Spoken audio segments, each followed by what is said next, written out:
அன்பார்ந்த மாணவ செல்வங்களுக்கு என் முதற்கண் வணக்கத்தை தெரிவித்துக் கொள்கிறேன். நான் உங்கள் தமிழாசிரியை பேசுகின்றேன். இப்பொழுது மாத தேர்விற்கான இயல் 1ற்கான 6ஆம் வகுப்பிற்குரிய பாடங்களை நாம் மீள்பார்வையிடுவோம். சரியான விடையை தேர்ந்தெடுத்து எழுதுக. ஏற்றத்தாழ்வற்ற டேஷ் அமைய வேண்டும், சமூகம் அமைய வேண்டும். ஏற்றத்தாழ்வற்ற சமூகம் அமைய வேண்டும். நாள் முழுவதும் வேலை செய்து களைத்தவருக்கு டேஷ் ஆக இருக்கும், அசதியாக இருக்கும். நிலவு கூட்டல் என்று என்பதனை சேர்த்து எழுத கிடைக்கும் சொல் நிலவென்று. நிலவென்று. ஆ என்பது சரியான விடை. தமிழ் கூட்டல் எங்கள் என்பதனை சேர்த்து எழுத கிடைக்கும் சொல் தமிழெங்கள். அமுதென்று என்னும் சொல்லை பிரித்து எழுத கிடைப்பது அமுது கூட்டல் என்று. செம்பயிர் என்னும் சொல்லை பிரித்து எழுத கிடைப்பது செம்மை கூட்டல் பயிர். அதற்கு அடுத்ததாக ஒத்த ஓசையில் முடியும் இயைபு சொற்களை எடுத்தெழுதுக. எடுத்துக்காட்டு: பேர் நேர்.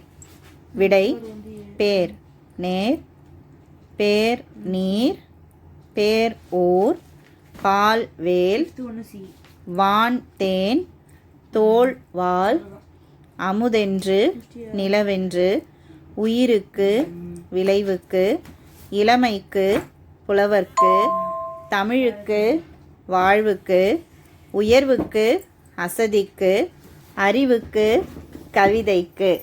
அதாவது இயைபு சொல்னா இறுதி எழுத்து ஒன்றி வருவது தான் இயைபு சொற்கள் என்று அழைக்கப்படுகிறது. இப்பொழுது அதற்கு அடுத்ததாக இன்பத்தமிழ் பாடலின் கருத்துக்கு ஏற்றபடி பொருத்துக. விளைவுக்கு பால், அறிவுக்கு வேல், இளமைக்கு நீர், புலவருக்கு தோல் அப்படின்னு கொடுத்துருக்காங்க. நம்ம அதுக்கேற்ற மாதிரி நம்ம அந்த விடைகளை பொருத்தணும். விளைவுக்கு நீர், வாழ்வுக்கு ஊர், இளமைக்கு பால், புலவர்க்கு வேல். விளைவுக்கு நீர், இளமைக்கு பால், புலவர்க்கு வேல், அறிவுக்கு தோல்.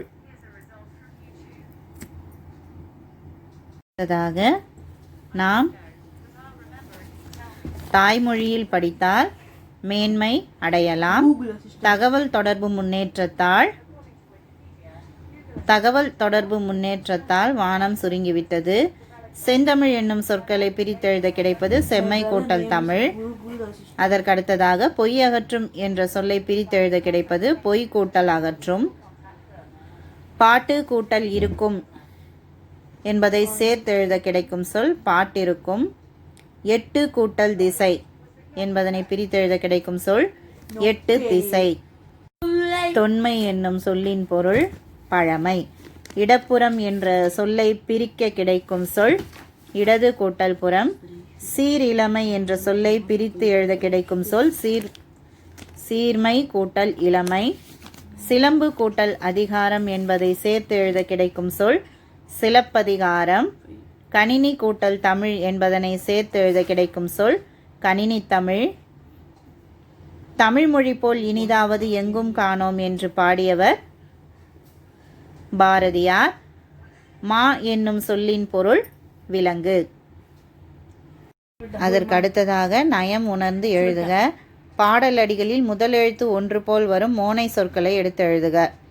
சீர்மோனை கொட்டுங்கடி கோதையரே, எட்டு திசை எட்டிடவே, ஊழி ஊற்று, ஆழி அழியாமல், பொய் பூண்டவரின் மெய்ப்புகட்டும் மேதினி. பாடல் அடிகளில் இரண்டாம் எழுத்து ஒன்றி வரும் எதுகை சொற்களை எடுத்து எழுதுக.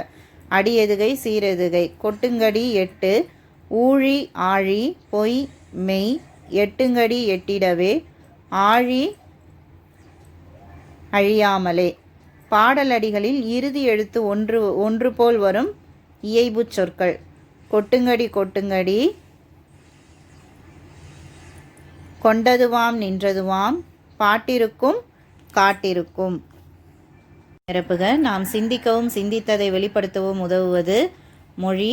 தமிழில் நமக்கு கிடைத்துள்ள மிக பழமையான இலக்கண நூல் தொல்காப்பியம். மொழியை கணினியில் பயன்படுத்த வேண்டும் எனில் அது டேஷ் அடிப்படையில் வடிவமைக்கப்பட வேண்டும். எண்களின் அடிப்படையில் வடிவமைக்கப்பட வேண்டும். தமிழ் எழுத்துக்களின் வகை தொகை. கொடுக்கப்பட்டுள்ள மாத்திரை அளவிற்கேற்ப சொற்களை எழுதுக. உயிரெழுத்தில் தொடங்கும் 2 மாத்திரை அளவுள்ள சொல் அது. 2 மாத்திரை அளவுள்ள ஓரெழுத்துச் சொல் தி. ஆயுத எழுத்து இடம்பெறும் 2½ மாத்திரை அளவுள்ள சொல் அகுது. சொற்களை சொந்த தொடரில் அமைத்து எழுதுக. தனிச்சிறப்பு. திருக்குறள் பலமொழியில் மொழிபெயர்ப்பு செய்யப்பட்டுள்ளது. அதனின் தனிச்சிறப்பு ஆகும். நாம் நாள்தோறும் நல்ல பழக்க வழக்கத்தை கடைபிடிப்பது நல்லது. அதற்கடுத்ததாக கீழ்காணும் பத்தியை படித்து வினாக்களுக்கு விடை தருக. விரிவான கருத்தை சுருக்கி சொல்வதே பழமொழியின் சிறப்பு. சான்றாக சுத்தம் சோறு போடும் என்னும் பழமொழி தரும் பொருளை காண்போம். சுத்தம் நோயற்ற வாழ்வை தரும். உடல் ஆரோக்கியமே உழைப்புக்கு அடிப்படை. உழைத்து தேடிய பொருளால் உணவு, உடை, உறைவிடம் ஆகியவற்றை பெறுகிறோம். இவை அனைத்திற்கும் சுத்தமே அடிப்படை. இவ்விரிந்த கருத்து சிறு அடிக்குள் அடங்கியுள்ளது. பழமொழியின் சிறப்பு டேஷ் சொல்வது, சுருங்கச் சொல்வது. நோயற்ற வாழ்வை தருவது சுத்தம். நோயற்ற வாழ்வை தருவது சுத்தம். உடல் ஆரோக்கியமே டேஷ் அடிப்படை, உழைப்புக்கு அடிப்படை. உழைத்து தேடிய பொருளால் நாம் பெறுவனையாவை உணவு, உடை, உறைவிடம். பத்திக்கு பொருத்தமான தலைப்பு தருக சுத்தம். அடுத்ததாக பிறமொழி கலப்பின்றி பேசுக. எங்கள் ஸ்கூலில் சுற்றுலா கூட்டிகிட்டு போகிறாங்க. எங்கள் பள்ளியில் சுற்றுலா கூட்டிகிட்டு போகிறாங்க. பெற்றோரிடம் பர்மிஷன் லெட்டர் வாங்கி வர சொன்னார்கள். பெற்றோரிடம் அனுமதி கடிதம் வாங்கி வர சொன்னார்கள். பர்மிஷனுக்கு பதிலாக அனுமதி. லெட்டர் கடிதம். அதேமாரி ஸ்கூல்லனா நம்ம பள்ளியில் எழுதணும். சரிங்களா? அதற்கு அடுத்ததாக யோடு விளையாடு. மை என்னும் எழுத்தில் முடியும் சொற்களின் பட்டியல் தருக. கருமை, இனிமை, பொறுமை, பெருமை, இளமை, சிறுமை, கல்லாமை, வறுமை, தனிமை, உவமை, அருமை, உண்மை, இல்லாமை, பன்மை போன்றவை. இது மட்டும் இல்லாமல் நிறைய இன்னும் மை விகுதி சொற்கள் நமக்கு நிறைய கிடைக்கும் நம்ம புத்தகத்தை படிச்சிங்கன்னா. சரிங்களா? அதற்கு அடுத்ததாக சொல்வளம் பெறுவோம். கீழ்காணும் சொற்களில் உள்ள எழுத்துக்களை கொண்டு புதிய சொற்களை உருவாக்குக. எடுத்துக்காட்டு கரும்பு, கரு, கம்புன்னு கொடுத்துருக்காங்க. ஒரே அந்த சொற்கள்லேருந்து நீங்கள் புதுவிதமான வார்த்தைகளை நம்ம கண்டுபிடிச்சு எழுதணும். கவிதை, கவி, விதை, கதை, தை. பதிற்று பத்து, பதி, பத்து, பற்று. பரிபாடல், பரி, பாடல், பா, பால், பாரி. 2 சொற்களை இணைத்து புதிய சொற்களை உருவாக்குக. அங்கே தனித்தனியான வார்த்தைகள் கொடுத்துருக்காங்க. அந்த வார்த்தைகள் எதனோட பொருந்துதுன்னு பார்த்து அதை பொருத்தி எழுதணும். விண்மீன், மொழிநூல், தமிழ்மொழி, எழுதுகோல், கண்மணி, நீதிநூல், தமிழ்மணி, மீன்கண், தமிழ் மாலை, தமிழ்நூல், விண்வெளி, மணிமாலை. அதற்கு அடுத்ததாக பொருத்தமான சொற்களை கொண்டு தொடர்களை நிரப்புக. அன்பு தருவது தமிழ், இன்பம் தருவது தமிழ், உவகை தருவது தமிழ், என்றும் வேண்டும் தமிழ், ஆற்றல் தருவது தமிழ், ஈடு இல்லாதது தமிழ், ஊக்கம் தருவது தமிழ், ஏற்றம் தருவது தமிழ். அந்த ஆ ஈன்னு வருது பாருங்க. அன்பு, ஆற்றல், இன்பம், ஈடு, உவகை, ஊக்கம், என்றும், ஏற்றம். அலைச்சொல் அறிவோம். வலஞ்சுழி கிளாக்வைஸ், இடஞ்சுழி ஆன்டி கிளாக்வைஸ், இணையம் இன்டர்நெட், குரல் தேடல் வாய்ஸ் சர்ச், தேடுபொறி சர்ச் இன்ஜின், தொடுதிரை டச் ஸ்க்ரீன், முகநூல் ஃபேஸ்புக், செயலி ஆப், புலனம் வாட்ஸ்அப், மின்னஞ்சல் இமெயில்.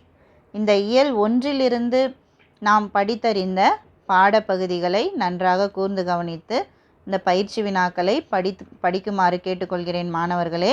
அது மட்டுமில்லாமல் தேர்வில் நல்ல மதிப்பெண் எடுப்பதற்கு என்னுடைய மனமார்ந்த வாழ்த்துக்களை நான் தெரிவித்துக் கொள்கிறேன். நன்றி, வணக்கம்.